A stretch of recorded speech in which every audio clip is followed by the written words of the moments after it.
chord, and then that'll give you a chance to center as you take us through a centering exercise, which I will then probably steal and use on my Tuesday sessions. Well, I'm sure that you're probably already doing the same things that I do. I've been finding that out a lot lately. But yeah, let's center ourselves by first, trying to relax our shoulders a little bit, hold our head up, close your eyes. Take that first deep breath, take it in slow. And let it out, release.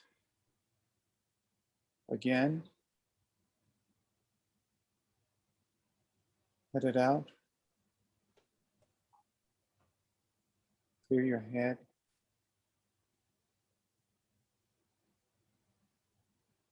Feel your shoulders relaxing. Feel your mind clearing. And that's right. Now you're breathing at your own pace. Slowly in through the nose and out through the mouth. In through the nose. Out slowly through your mouth.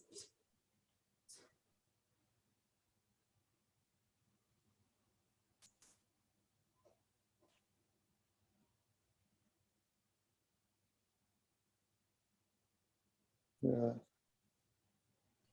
Now slowly open your eyes. Come back. There you are. You have a chilled audience now, and hopefully you chilled yourself. I don't know if it helped you, but it sure helped me. It did me. I was going to be really aggressive at the start. Now I'm really calm and chilled. I won't be. Okay, so Rick Butler, you're based in Chicago, yes? Yes. Yeah. And you started Aikido when? I started Aikido in about 1979. Here in Chicago with Fumio Toyota, Shihan Fumio Toyota, founder of the Aikido Association of America. And I started after being invited to a demonstration by a friend, and I really did not want to go. I thought that Aikido was one of the worst arts that anybody could possibly choose, because I had a karate background, and mind you, at this time I was in college, and years before, I had seen Aikido as a teenager and just thought it was too choreographed, and I guess I would call it at that time a wuss art. And I just, there was nothing to it to me. And so I begged him not to go. I begged him to let me teach him karate, but he wanted to see this guy. Mostly at that time, he wanted to see this black guy because he'd never seen a black guy doing Aikido. And there was a guy, his name was Garrett Hawkins. And he was going to be with Shihan Toyota at the time doing the demonstration. So I went to see that. And while I watched, I sat up there and formed all these opinions about Aikido. And they called everybody down to be, anybody that wanted to participate to be part of a demonstration. And so I went down with the intention that I was going to clock this guy. And I was going to, and I went down and I tried, and I could not hit him. He would just move. And I couldn't understand it. So my friend, he thought it was the greatest thing, but he did not join. I did. I started taking Aikido from that moment on, and partially with the ulterior motive of, trying to debunk it, to figure out what was it about? What was, I just could not get with it. And so I stayed with it. And, it was strange because I was pretty good at karate, but there was something that was lacking, and it was the spiritual connection. That's what it was. So you found karate before Aikido. Mm-hmm. You kind of obviously, I get the idea that the martial aspect of that was important. Can you give us a bit of background on why that was important? Yeah. The martial background to it was, I think, watching it, as I said, I couldn't get it initially, when I first went, because, mind you, at that time, for some of you that are on here old enough to remember the Bruce Lee craze. I actually meant on the karate, actually, Rick. So yeah, well, that's where I'm going. Okay, Yeah, good. Yeah, the Bruce Lee craze, it was something different. It was, that the arts itself, the discipline that was there, the control that was there. And I was growing up in a section of Chicago that was pretty rough, but it spoke to me in other ways. Now, I started off in karate actually in New Orleans, Louisiana, another area. But my mom moved to Chicago, and when I got to Chicago, I really got deep into the art because, again, I was growing up in a place where I was now the new kid again, and I needed to be able to defend myself, along with some other things that was going on in personal life. I needed to know how to defend myself. And so, but it spoke to me. What really got to me was the different types of martial arts and how graceful they are. They all had some of the same things in common, but discipline was the biggest thing that they had in common.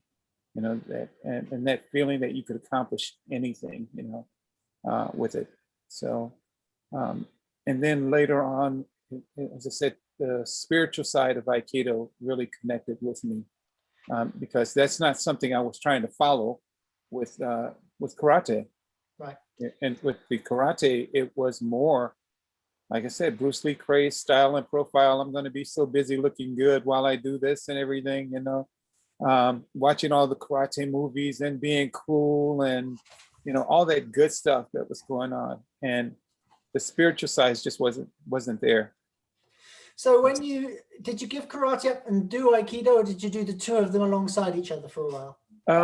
Initially, I tried to do both, but you can't serve two masters. Not like that, at least. Karate side to me, was deeply ingrained in me.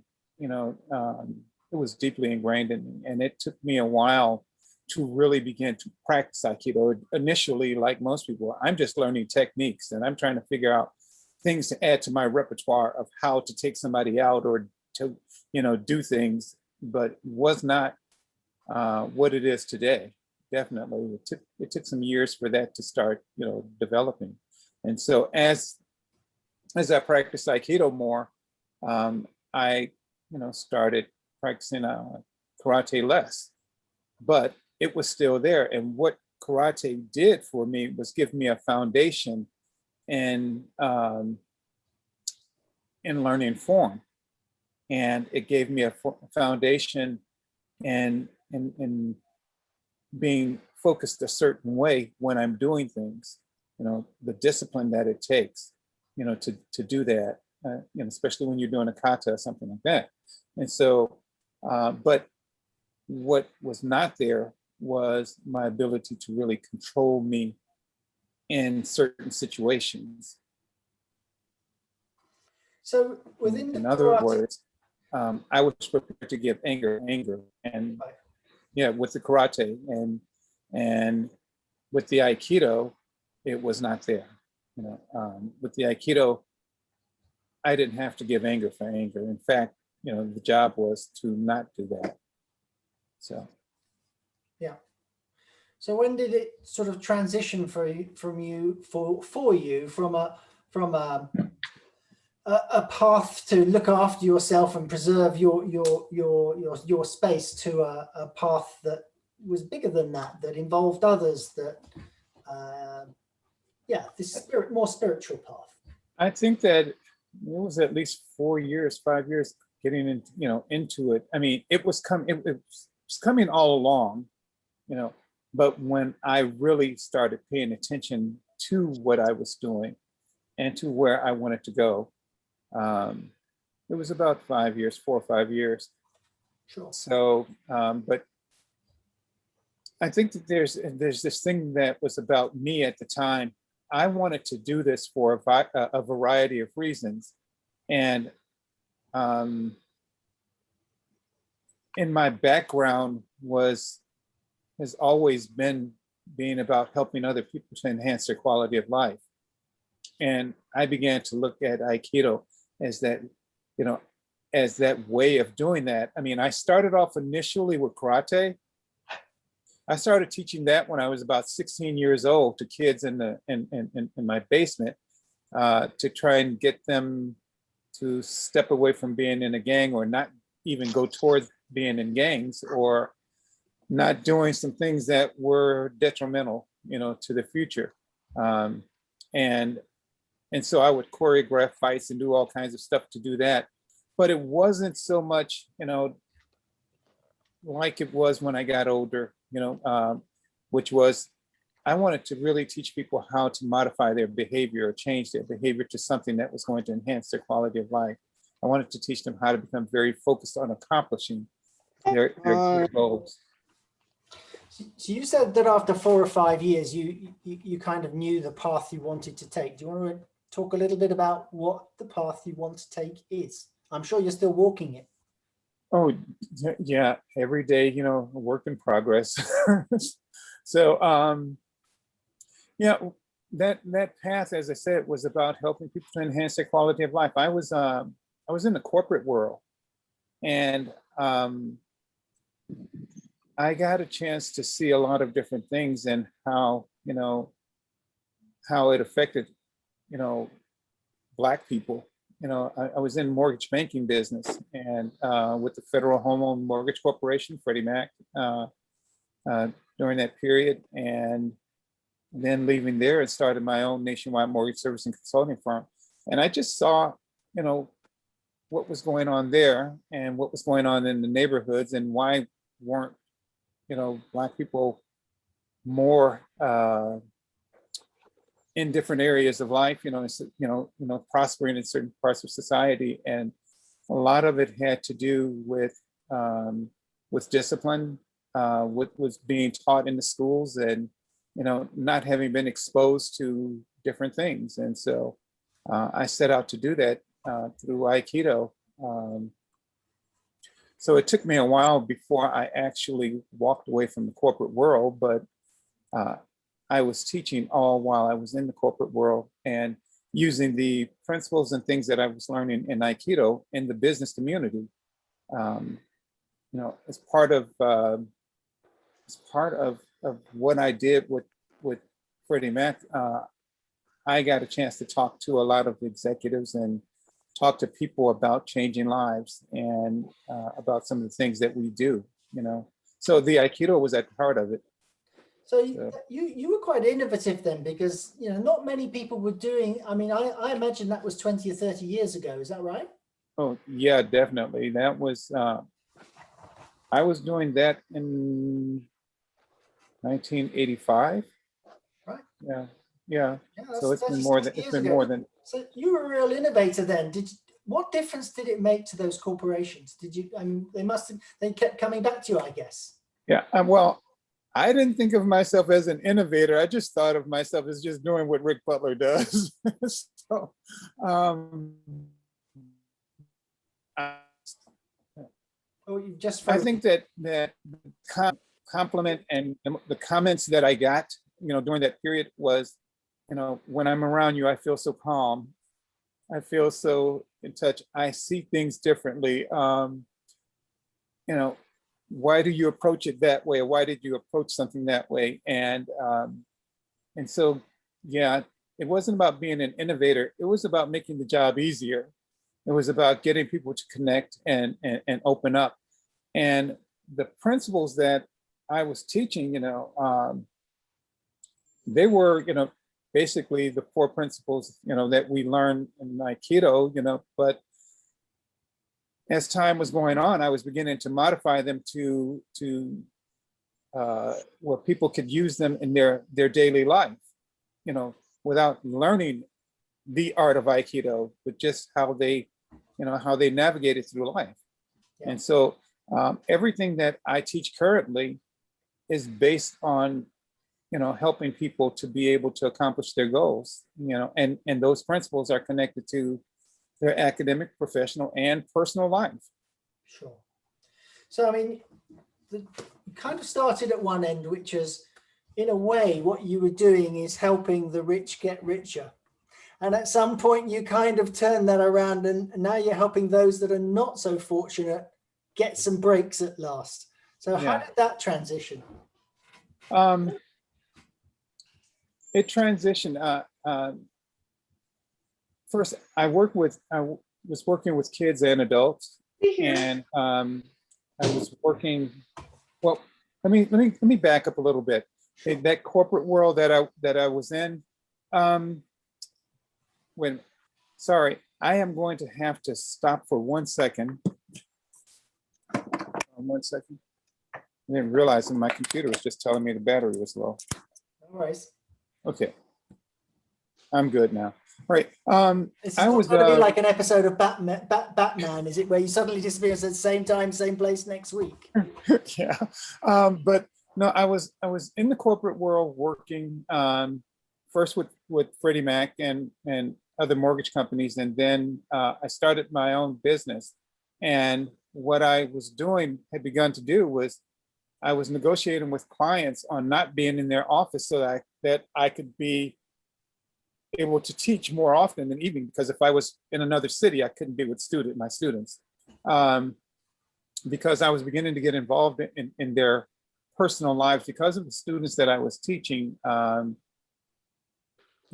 not all of them were coming from, from bad backgrounds or anything like that, or disparate areas, but they all had the same types of problems dealing with life. And so I made myself more and more available to them, so I got a chance to really see what they were going through. Then, and after having a talk with my pastor and other people, I was looking at how people were beginning to view me. And he said, Rick, everybody that is a minister isn't in a pulpit. He said, you're changing lives. And so he said, so I began to feel that my mat was a sacred space. And because of the impact I could have right there on that mat. And so I slowly began to phase out my business and go towards teaching full time, with the goal, as I said, of helping people to minimize the chaos and stress in their daily life. The one thing that all of my students, whether they were a bank president, a lawyer, a doctor, a teacher, or kids, they all were dealing with the same thing, which was stress. And I would teach them that stress is a killer. It's a slow killer for kids, but a faster killer for adults. And so the Aikido was a way of helping them to learn how to be calm in the midst of chaos, for them to get challenged to do something different. But it also helped them to slow down where they were at. When they got on the mat, life began to slow down a different way for them, and they could learn how to focus on something different, and then take that ability to do it on the mat out into their regular life. Yeah. So that's where, that's how it started. So were you running an Aikido club at this stage? Or have you Say never that actually, were you running your own dojo at this stage, or have you never actually done that? Okay, have my own dojo? Yeah. Oh yeah, definitely. Yeah, I had a dojo. Yeah. I've taught through park districts. I've taught at universities, and then had my own dojo, which was actually located in the Japanese Culture Center here in Chicago, at one of their locations. And had a dojo, nice size dojo. I was really, really blessed with this space that I really didn't pay for, but it was, and was able to have anybody in the community take part in it, with very little cost. So running a dojo, I loved it. The only part that you don't love about running a dojo is when you have to deal with the business aspect of it. Okay, so at what point did you launch the Pathway to Harmony project? Well, it started off as the Pathway to Harmony program, Pathway to Harmony Aikido program. Yep. I started that in '97, about '97, as I was winding down the company. And at that time, I had in mind that I was going to work mostly with young people because of things that were going on here in the city, the violence that was happening in the community. And while I had adults in the class, class with me, my focus was going to be on young people. So the Pathway to Harmony Aikido program was set up so that kids would know how to handle stress, and would learn how to not give violence for violence in the responses for the things that they did. And so I began to, I use that platform as the Aikido program to say that you're not going to only learn about Aikido, so that I could focus on interpersonal skills development. I could talk to them about school. We could have a class where it was based on something that was going on inside of their school, but then teach the principles of Aikido and how you would have dealt with that. And so some classes were just like being in a college setting where they're talking and have learning the philosophical side of Aikido rather than, Right. all you did was come in, roll, throw people. We would do our exercise and everything so that you could get that physical side out of the way. But then it was sit down and begin to communicate. It was learning communication skills and things that would hinder them. Because what I found out is that we have some brilliant kids, really super, super intelligent kids, but a lot of times they don't have the social skills necessary to take them to the next level or allow them to even, put those skills to get use. So they had anger issues or different things that was going on with them. So how do we move past that so that now they can, they can do what they need to do to move ahead? And so that's what the Aikido program was. And after time passed by, so that was in about 1997. And the program was growing inside the community. And I never advertised for the program. Did the kids find you or did you find the kids? Kids, churches, people found me. When I, you probably, this already, Quentin, that, I talk about God a lot. So when I got ready to move away from the corporate world and knowing that I was going to enter into an area where I was not going to make money, more than likely, I asked God to send me people that I could help and people that could help my program. And that's something that he's never stopped doing. And so I saw that, also learned that there were a lot of kids that just weren't going to totally connect to Aikido, but they still needed help. So as that was going on, I started developing other programs. And when I was developing those programs, they fell into the umbrella of Pathway to Harmony, Inc. So I created, in 2006, I created Pathway to Harmony, Inc. What its purpose was to address the chaos and the apathy, the frustration, the anger, the violence in the community, by teaching people how to become very focused on accomplishing those academic, professional, personal goals. Yeah. And so under that umbrella, I started a program I started off with a program we called Phase, which was Pathway to Harmony Aikido Summer Enrichment. And inside of that program, we would teach, we would get kids at 7:30 in the morning and release them at about 5 o'clock in the evening. So they were with me all day, and they would get a chance to go to museums, to City Hall, to the financial district, to see plays. Everything, we wanted to expose them to everything that they would need to make them a more well-rounded person, but also to help them mainly to find their passion. So we created passion days. We had physicists, doctors, lawyers, paleontologists, people that, from every walk of life, hip hop artists, graphic art designers. For one day, they would come in and talk to them about their passion. And then, let kids see what happens when a person finds their passion, how easy it is to learn and how you really want to do this. And at the same time, every day they would come in, they start off the day in the morning with bowing in. And they bow in, they sit there, and they had to do breathing meditation. After breathing meditation, they do their exercise. After exercise, they would learn financial literacy. They would have a class in nonviolent conflict resolution. They would have a class in Aikido. And, so that was how the day went. They got their Aikido class. So we did that for the summer, and it got noticed by, the media. And so when it got noticed by the media, of course, that brought more people.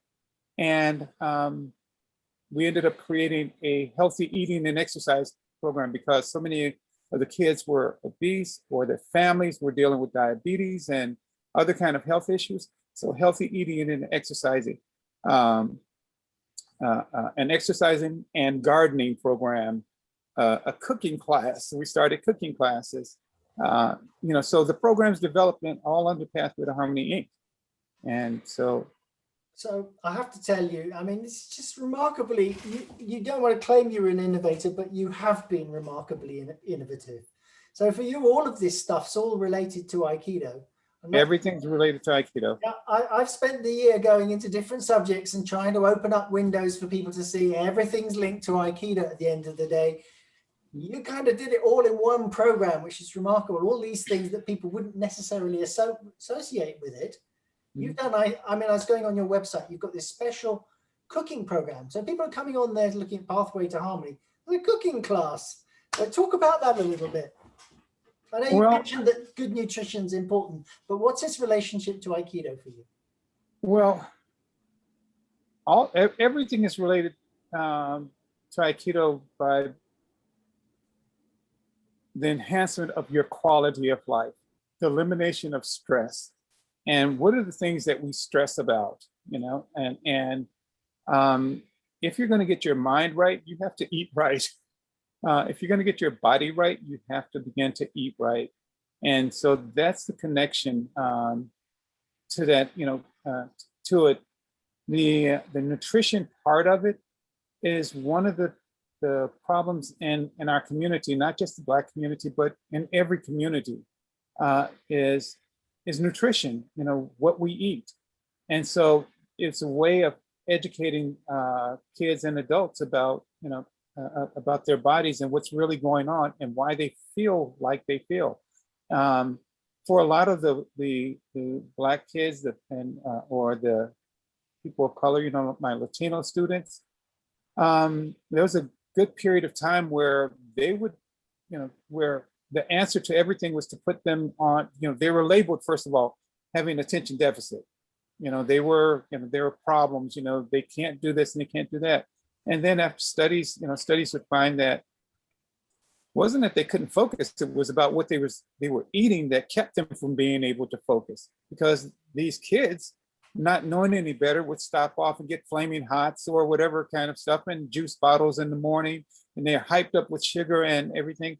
And so them learning about the things that can impact on how they behave, how they think, but not just for them, but for their parents to learn this. We started it through that program, through healthy eating and exercising. So, and again, the Aikido, the thing about doing Aikido, and I watched, saw a session earlier, how you can slow down the movements of Aikido, almost like Tai Chi, and it becomes very challenging. And kids love a good challenge, adults love a good challenge. And so when they see that when they're eating right, they can even do things better, And so, some of the students were already athletes, and between them eating right and learning the graceful flowing motions of Aikido, they became better athletes. And so that's connected in there. So so the nutrition was a big thing. One of the other big things that came out of the program was the financial literacy, because right now I have kids that they have Robinhood on their apps, their phones, and they're doing something that I rarely do. They're investing in cryptocurrency. They've learned all this stuff through the financial literacy program. They've written business plans, for what they want to do in the future, but it's all geared towards, them having a mission, And I know you haven't asked me about this yet, but in every program, they start off, "Why are you doing this?" And it is about being able to enhance their quality of life, which is them having to connect to the mission that I give every student when they first come into the program, whether they're a child or an adult. And the mission that they have to be able to say to me is, "Sensei, my mission every day is to enhance my quality of life." Because when I enhance my quality of life, I automatically enhance the quality of life of my family, my community, and the world, all because I made myself better.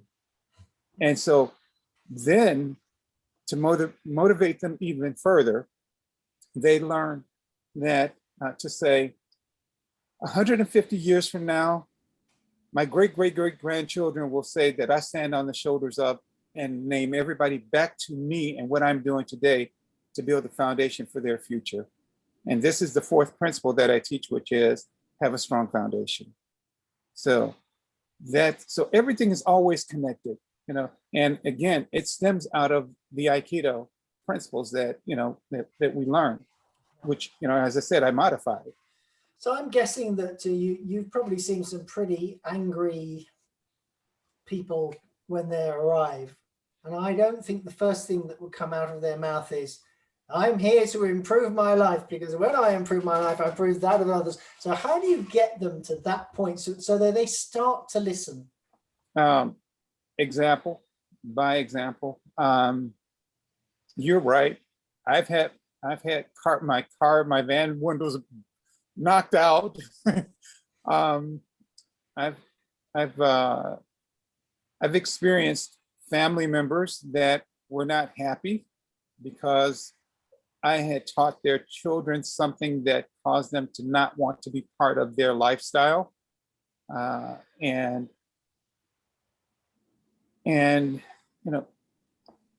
the biggest thing, Quentin, about all of us, is I believe we're energy beings. And, when you connect to a person's energy, it's hard to be angry at somebody that's not giving you anger. You can start off that way. When I talk to parents about, or if I talk to an adult about what it is that I'm trying to do, they see the value in it. I tell them, first of all, I'm not trying to teach your child, to fight or how to fight or how to beat somebody. I'm trying to teach them how to look for win-win solutions in life. I tell them, Aikido is not how you think of a martial art. It is not that. It is not, in competition with anything or anybody. And so I tell them, I teach a philosophy of resolving every situation in the most harmonious, peaceful way, bringing the least amount of harm to my attacker while I'm defending myself. I get to control me. I get to control me. And in the Black community, especially, you don't want to be anybody's slave. You don't want to be anybody's puppet. And this will teach you how to not be that slave, or puppet. This will teach you how to be in control of your own life. So in other words, I'm teaching and constantly talking about empowerment. Empowerment. You must have thousands of anecdotal stories of the success and progress that your students have made. Have you done anything to scientifically measure the success? No, I've been asked that so many times. Especially, if you ever want funding for anything, they need, proof. I just haven't been focused on doing it. I told you that I don't chase money, so I mean, it's good to be able to do that, but a lot of times I don't even know how I'm impacting on somebody until they tell me later. And as we've talked before, you've had that same experience, and I imagine, most instructors have had those same kinds of stories, not knowing just how much of an impact you had on somebody. But no, I've never tried to measure it.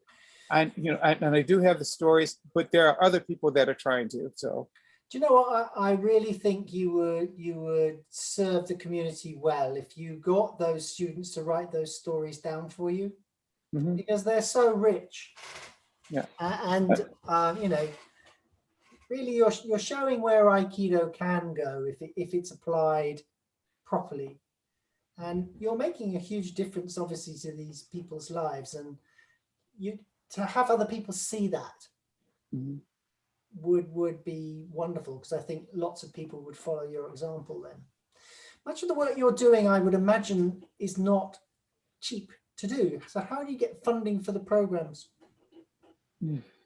The biggest resource that I have is my belief in God and faith that He's going to take care of, give me what I need. I don't, I'm not saying I don't want money, because I definitely would love to have financial, income. It's just that I don't let it stop me from doing the things that I need to do.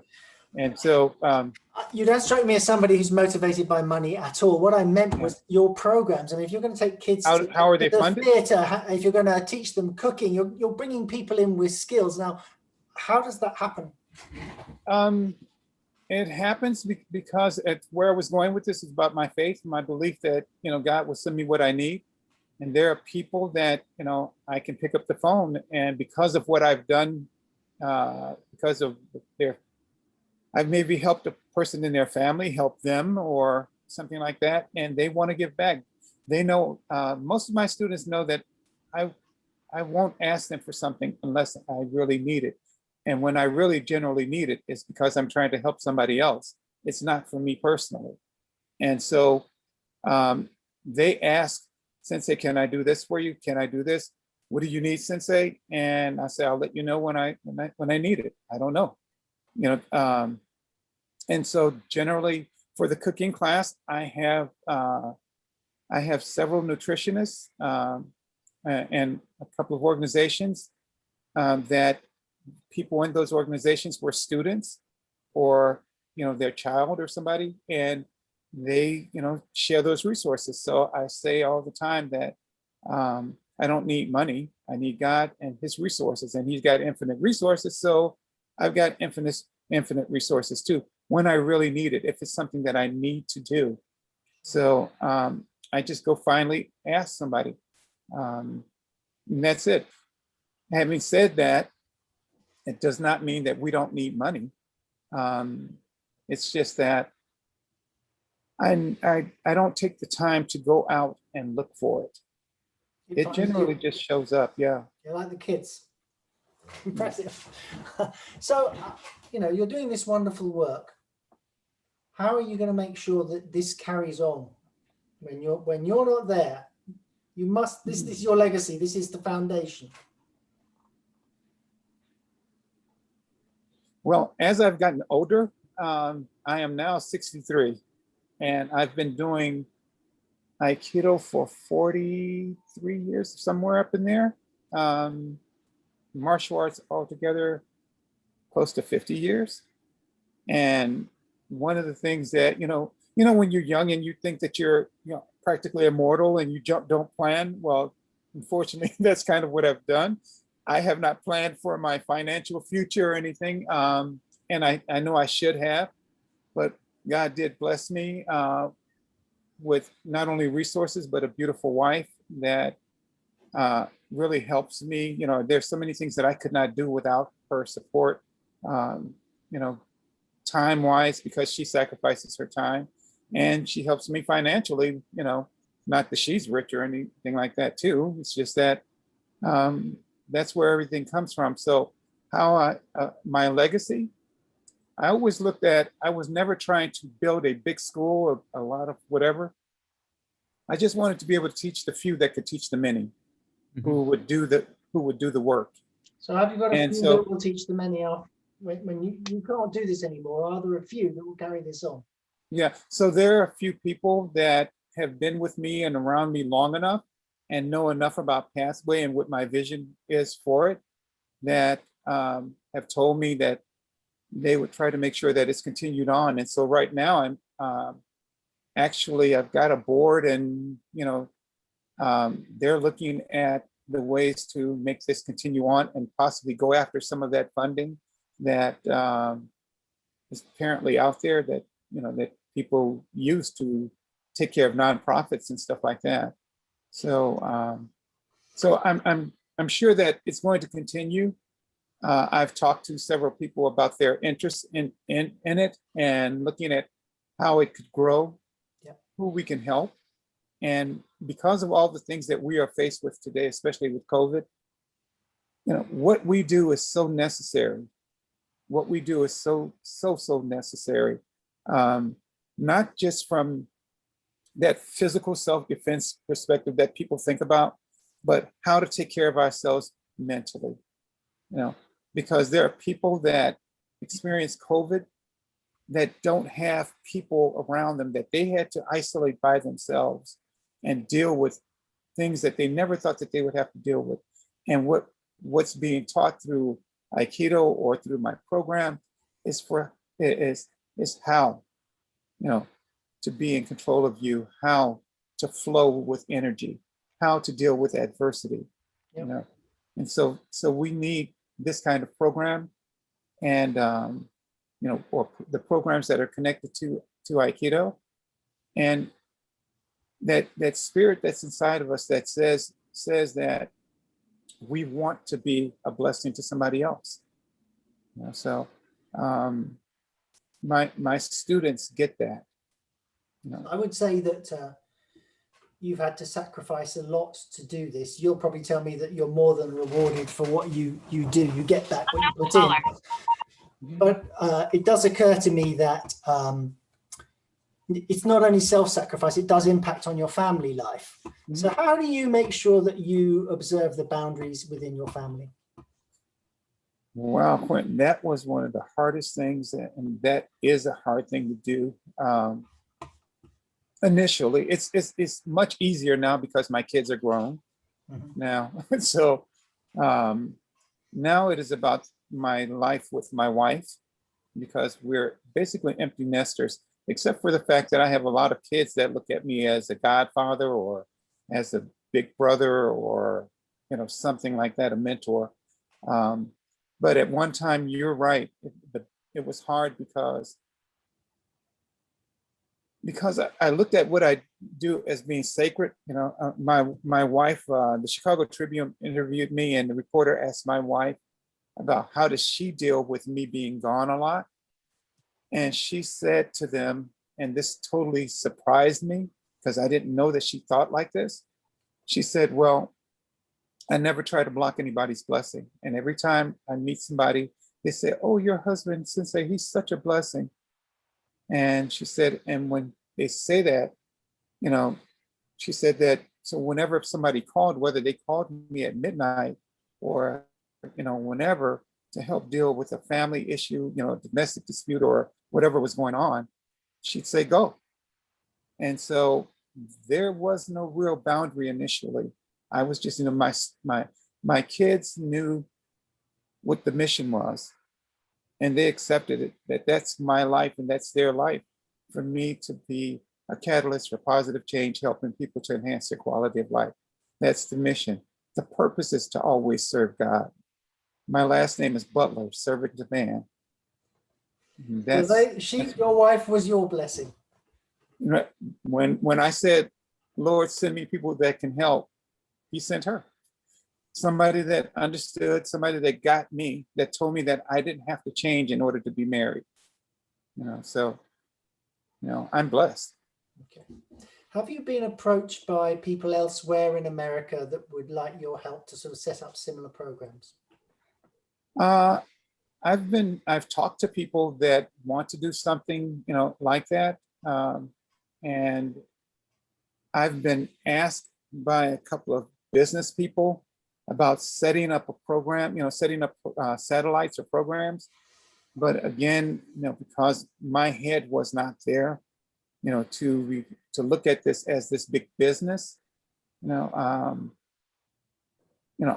I walked away from the corporate life, when I really did walk away from corporate thinking, corporate life. It wasn't going to be about the numbers. It wasn't going to be about the money. It was just going to be about trying to accomplish a goal.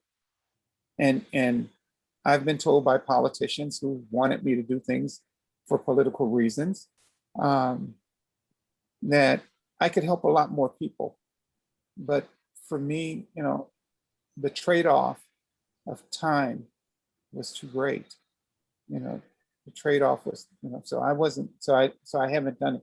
Now, because I'm older and things have slowed down a little bit more, my mind is more open towards doing things. And, I don't have to have the credit for what I do, as long as the mission is accomplished. People's lives are enhanced. Their quality of life is enhanced. So if that happens, then God knows, I stayed with the mission. Yeah. So that's what's important. So there are people that, when they contact me, I do what I do all the time. I freely give. I help where I can help. And that's it. So is there anything else you'd like to tell us that I should have asked and forgot? Not necessarily. Well, let me just say this. Everything that I've done is because of somebody else. I could not have accomplished any of what I've been able to do, without the help of so many people who are like-minded people.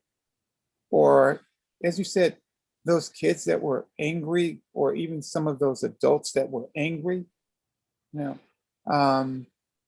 those became my greatest, supporters. Those people that really know what it means to change their behavior, or to change how they think, because they were living a certain life. They were trapped in that life and how they were thinking.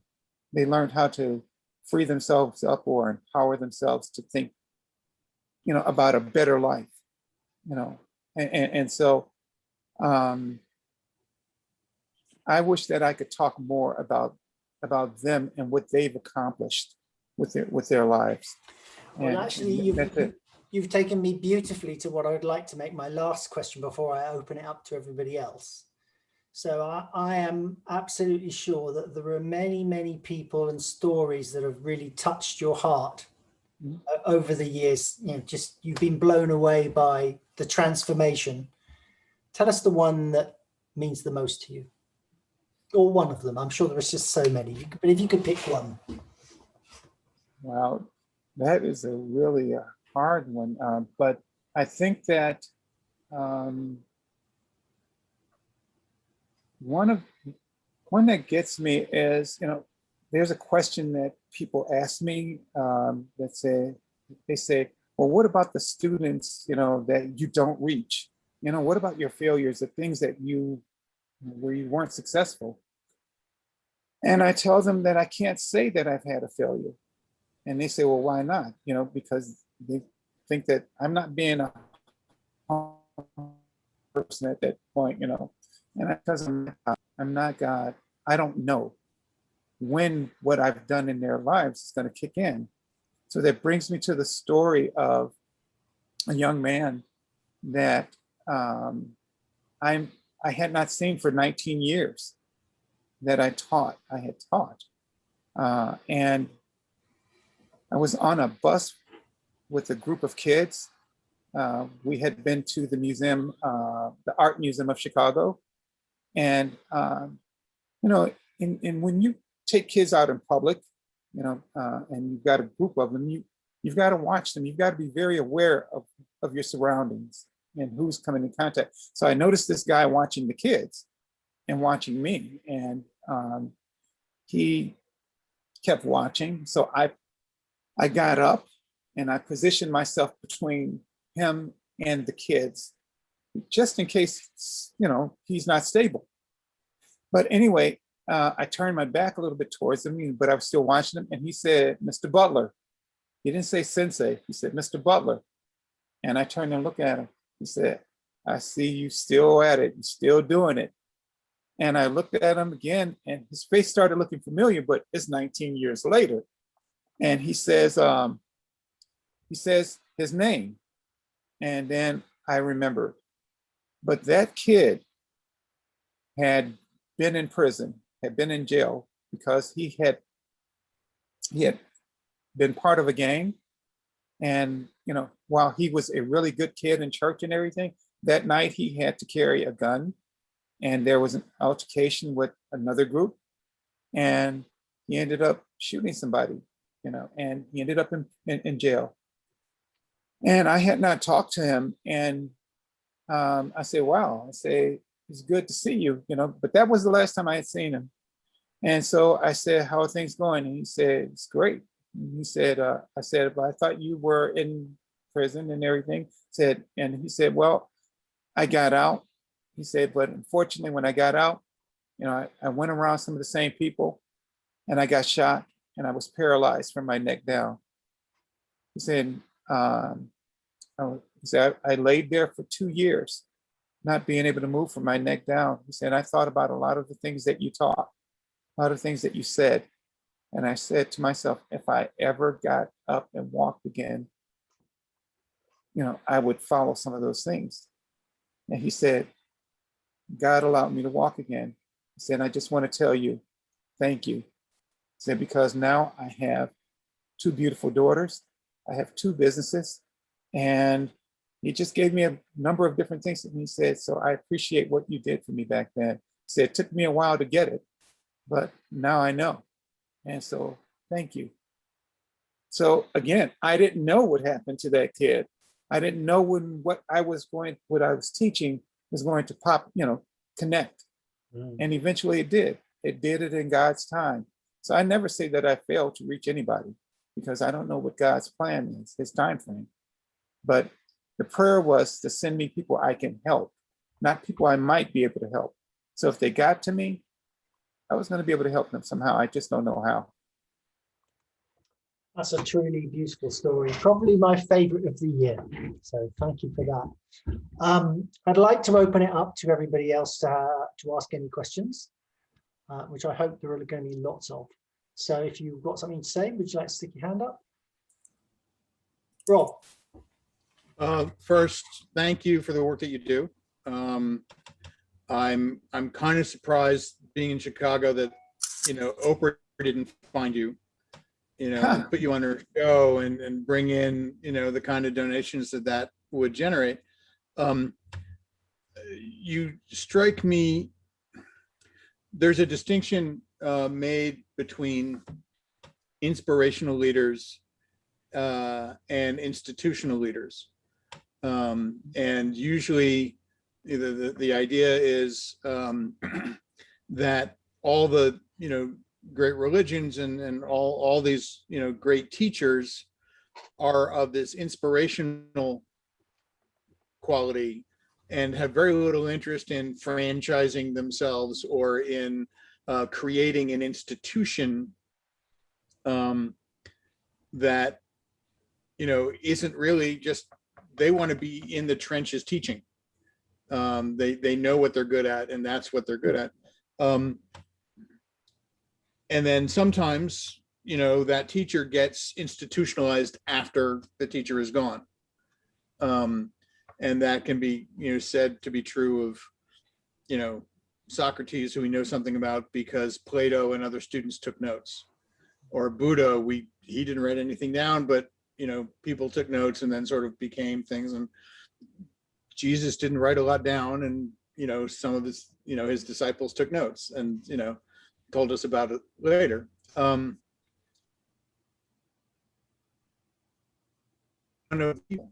How do you see your vision surviving you? Wow. Are you finished? Yeah, that's the question. Okay. That's enough of a question, I thought. Well, it's not so much about one person. As I said, I wanted to teach the few that would teach the many. Mhm. And that feeling or that thing where everybody gets the same message, but then they interpret it differently. So I'm not sure of what the total legacy is going to be, but the principles that I teach, they can dissect that. And I guess, Quentin, you asked me, what question didn't you ask? The question that you probably did not ask was, how did you modify those 4 principles? What are those 4 principles that you teach that people resonate or follow? And so, and if you don't mind, I'll take time to go over it. Floor's yours. I teach. We all learn. Relax completely, extend ki, keep your 1 point, and body weight underside, and I modified them in a way that I felt people would find it and can apply it to their daily life. So they understand just the words relax completely. So I would say, I taught them relax completely, relax your mind so that you can think, relax your body so it's fluid. And that resonated. And then it got bigger. Relax your mind so that you can think, analyze the situation, and then do what's necessary for it. Relax your body that it's fluid and it can respond exactly to what your mind is asking it to do, no more, no less. When you relax both of them, you begin the process of empowering yourself, because now you become more aware. And that resonates with people. And so it goes a lot deeper than that, but that's the beginning. For extend ki, I switched it to stay focused. And that means have an agenda. Have an agenda so that you don't fall into somebody else's, because there's always somebody preparing one for you, whether you know it or not. Always work on your agenda. And when you're working on that agenda, always remember, somebody's going to tell you that you're selfish. They're going to say that you're too centered on this or that. But it's okay to be selfish when you're working on developing you, because after you've developed you, you'll be able to help somebody else. Third principle, which was being centered. Keep your 1 point. I tell them, take care of your mind, body, and spirit so that you can know what peace is. Take care of them equally so that you can know what peace is. Because when you focus too much on one or the other, you begin to create chaos or stress in your life somewhere. And that when you find peace, you find that peace is like a drug. And we know about drugs is that when you start on a drug, you want more of that drug. And so you want more peace in your life. And so, there. And the fourth principle is about having a strong foundation. Have a strong foundation just basically means learn the basic fundamentals of anything that you do so that you can always add more to you. Make it where it's easy for you to move in life, but hard for somebody else to move you, because you know who you are and whose you are.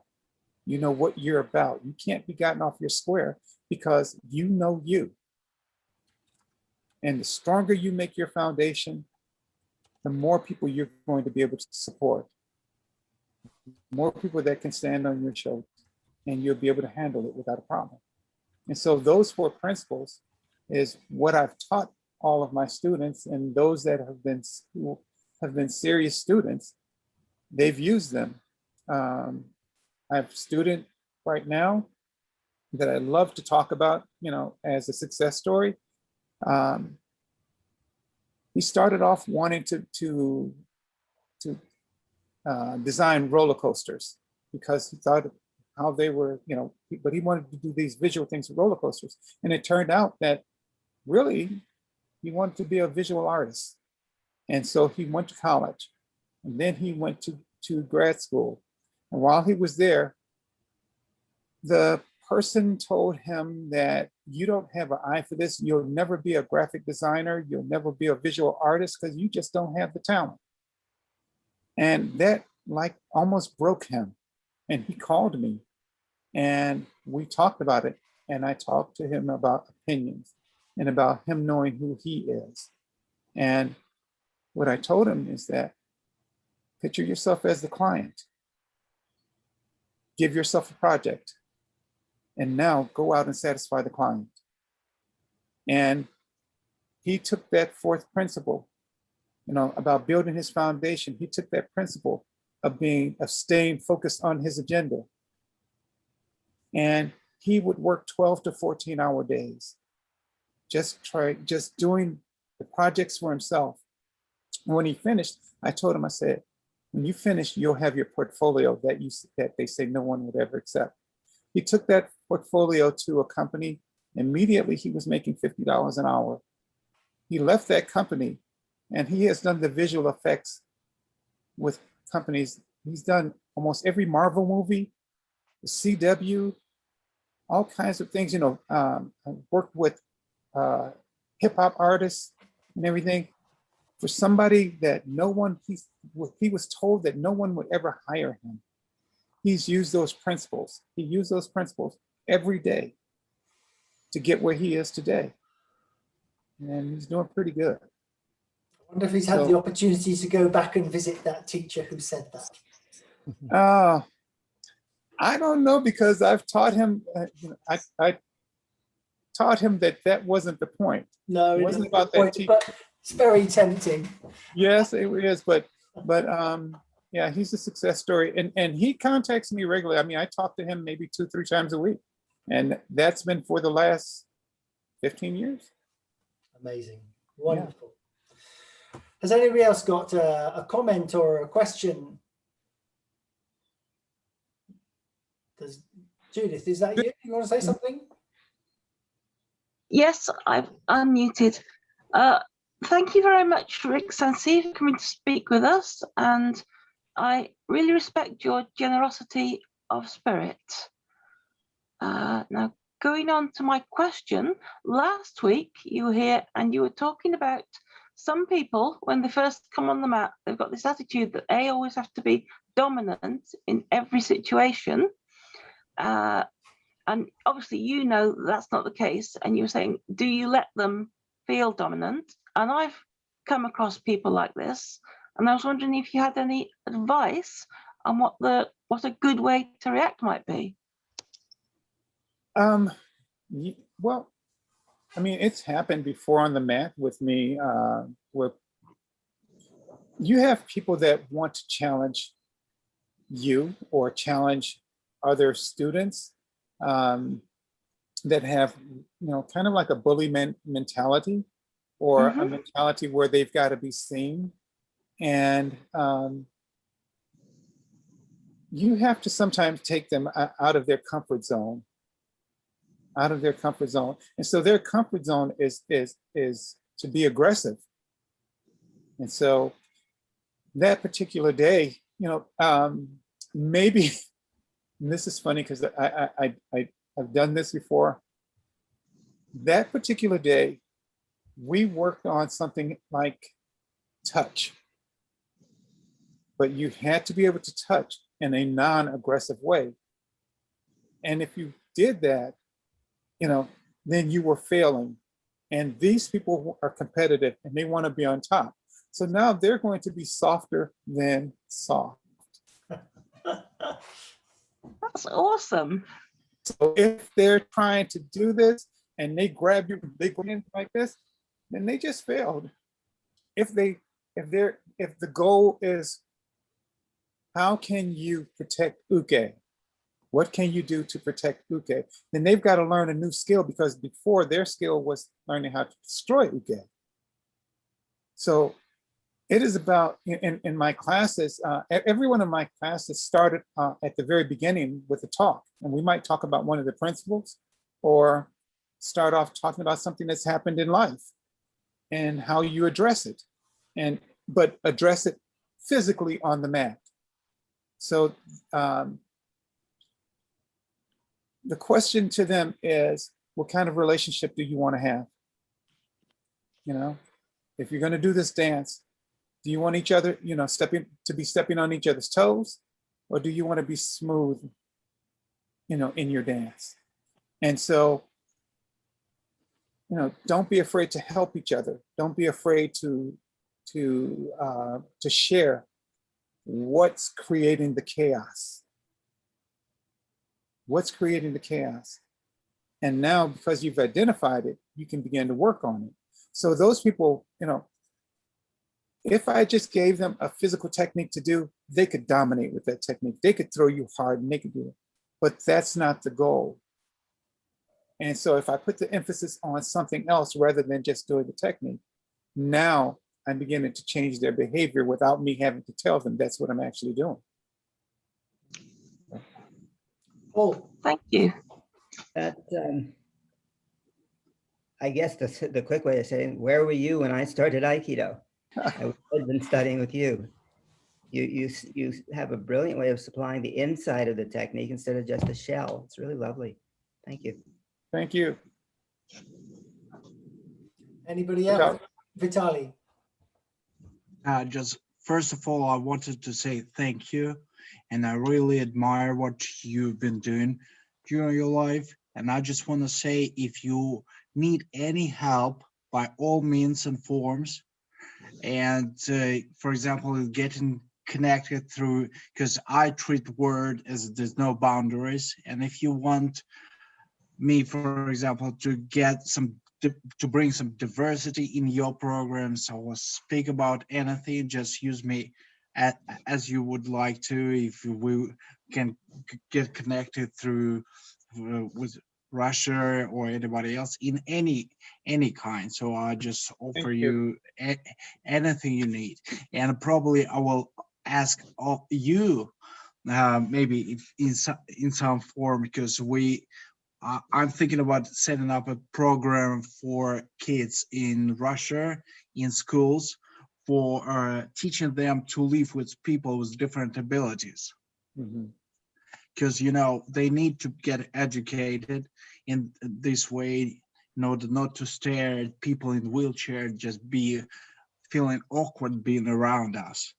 And the same with kids who already got disability, and to help them to live their life in our world. So we're all together, we don't have any difference, we're all equal, and I think it's a great opportunity to do that. So, and thank you one more time. And anyway, just contact me, and anyhow I can help, I'll do that. It's my pleasure. Thank you. Thank you, Vitaly. And what you just said about the kids in schools, I think that, you know, my instructor, Garrett Hawkins, he passed away from colorectal cancer. And, you know, before he died, you know, the last time I saw him, he told me, Rick, never forget, everything is about the kids. It begins with the kids. And I've kept that in my mind, that, you know, it's the kids. And in a conversation with the former mayor here in Chicago, Rahm Emanuel, I told him in a conversation that, you know, we have to really change how we teach kids, you know, what we do with kids, because we experience stress every day.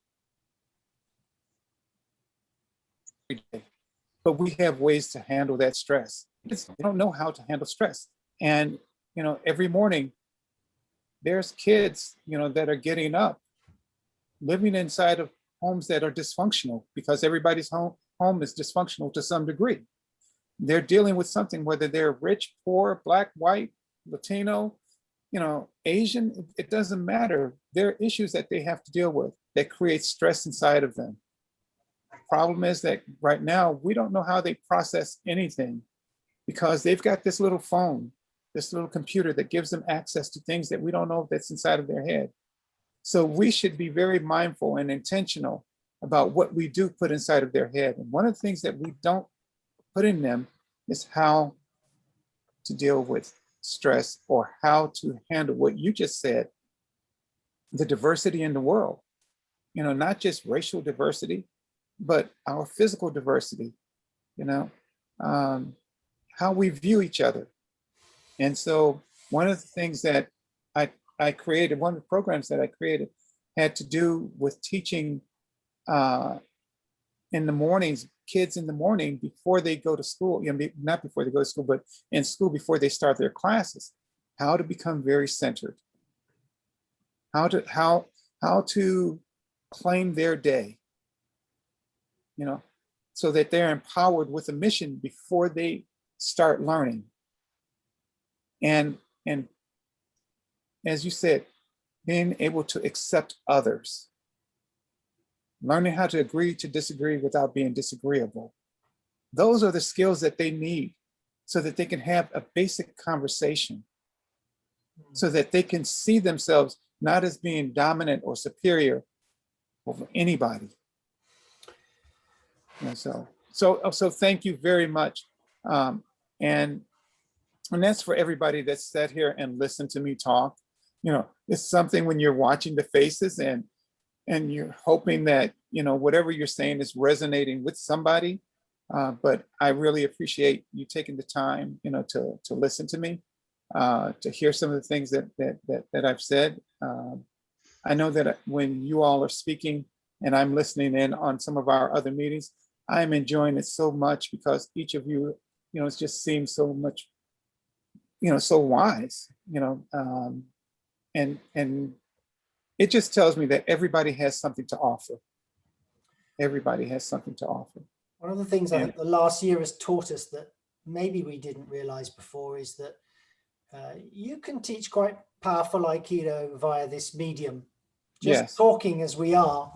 And one of the things I think I will be doing post-COVID, when we go back to the mat in a normal way, is I'm going to make sure that I actually broadcast live lessons, so that people from whoever want to join in can.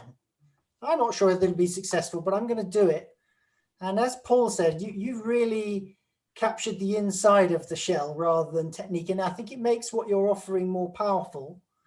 And I think maybe we should get a fund together to make sure that you're putting together a body of lessons that people can access. Because I think you really got something important there, Rick. And I'd love to see that be recorded for others to share now, but also for posterity. Well, I'll tell you this, Quentin, if God sends the resources, then it gets done. It gets done. As I said, generally, I don't have to worry about where I'm going to be next, because he always sends the resources when it's time to do that next thing. So I appreciate that. I wouldn't say I'm God, but I do happen to sit on the board of Aikido Extensions, and we do have seed grant money, and I think that would be a very worthy use. I'm looking at the two other board members and well, thank you. That would be a good thing to do. So I think we'll be talking about that. Okay, I want to open it for a final comment if anyone's got one, but otherwise, Hugh, please. Unmute though. Unmute, my friend. Yep, you're unmuted. You need to turn your volume up though, because we still can't hear you. Turn it up. Yeah, you're coming through a little bit more. Okay, sorry about that. Brilliant. I mean, it's such a brilliant story tonight and a brilliant philosophy. And it is unique, but we've also heard other great stories. And in mine, one of the things that weighs on my mind slightly is that these great experiences and stories are forged from from very difficult situations, if you will. They're forged from crisis, they're forged from pain, they're forged from very difficult situations. And yet Aikido is at a level beyond all that. Is it possible to even deliver on something like this without that hard background? I don't think that all of the things that are forged from crisis. Some people come to Aikido or to any martial art, just looking for a challenge or looking for camaraderie, something to be part of. Some people don't know that they're even on a journey to discovery. And so, yeah,